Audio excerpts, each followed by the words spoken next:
ላይ ሲመጣ የመከልከል መብት የለሽም። ሲቀጥል ደግሞ አብርሃም ሰዓት ላፊ መሄድም አግባብ አይደለም። ሰዓት ጊዜ ይወስነዋል። ዝም ተብሎ ዘው ተብሎ ልጄ ተብሎ አይኬድም። መከልከል አይደለም ግን ሰዓት ይወስነዋል። የሄድክበት ሰዓት እኩለ ሌሊት ነው።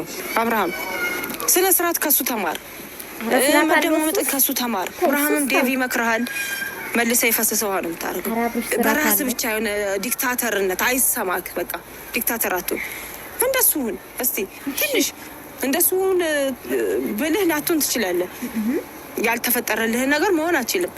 መደማመጥ የሚባለው ነገር ሩታም ደግሞ ድርቅ የሚያደርግሽ ነገር በጣም ያን ነገር መተው አለብሽ።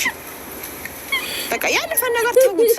ሜሪ ይሄን ነገራችሁን ተውት። በቃ እንደ ተማረ ሰው ሲመጣ በስነ ስርዓት በክብር ሰው ማናገር፣ በክብር ለሰው ለሚጠይቃችሁ ጥያቄ ያ ሰው አጥፍቶም ይሁን በድሎም ይሁን የራሱ ጉዳይ ራሱ አይምሮ ይጠይቀው። ሜሪ በዛ ልክ ደግሞ መመላለሳችሁ በጣም ይደብራል። በቤተሰብ መሀል ደግሞ እንደዛ አይነት ሰጣ ገባ ያስጠላል።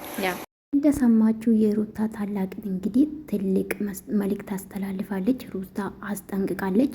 ልጁን መከልከል እንደማችል መፍት እንደሌላት እንደዛ ሜሪም ሁሉም ነገር ነው ባይዘው ጨፍልቃ የተናገረች ወይም ደግሞ አንድ ላይ ነው የተናገረችው እና ትክክለኛ ከየት የሚጠበቅ ምክር ነው ብዬ አስባለሁ። እውነት ለመናገር ለምን ቤተሰብ የሚያሰድበች ነው ሩታ። እውነት ለመናገር ራሷም ደግሞ በተመልካች የተጠላች ነው ታውቃላችሁ።